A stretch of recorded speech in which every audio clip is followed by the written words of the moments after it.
Pakita mo si Teddy. Sabi mo, eto pala ang Teddy. Boko. Dali. Dapat bang gustuhin mo rin yung mga bagay na gusto o hinahihiligang gawin ng partner?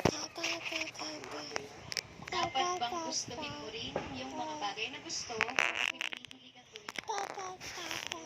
Diyan, dapat ba, kunyari may mga trip si Leia, dapat ba matripan mo rin yung mga trip mo lahat? O gawin mo rin yung mga trip mo? Sa akin, personally,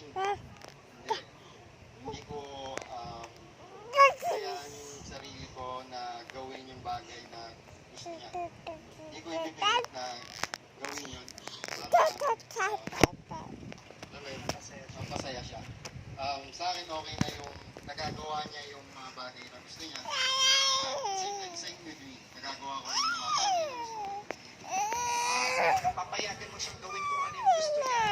Pero hindi makinakailangan kayo. Oo, may trip ka, ikaw may sarili ka rin trip. Pero hindi mo pakikibasuhan ng pagkakawalan, no? Dahil hindi mo siya trip. Toxic ng gano'n na Dali, pakita mo. Ismay. Oo. Masitaan niya mo. Papangit. Papangit, boy. Tinong yung mukha mo. yun lang yung paraan. Siguro, I love you. Sana gagawin mo yung Smile. Papangit. para siyempre napakapuntahan ka na magsama kayo na mag-get together kayo. Pero as much as possible dapat hindi ganon yung mindset. Bored ka na.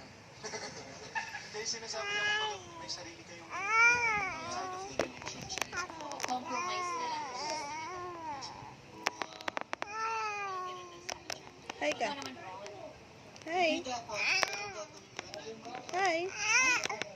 Di ba gano'n naman kung Hi. magpapahal tayo? Kahit hindi natin dun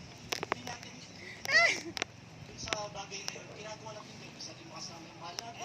Gusto natin pag-aralan yung mga bagay na gusto nila. Kasi wala, yung mahal natin eh.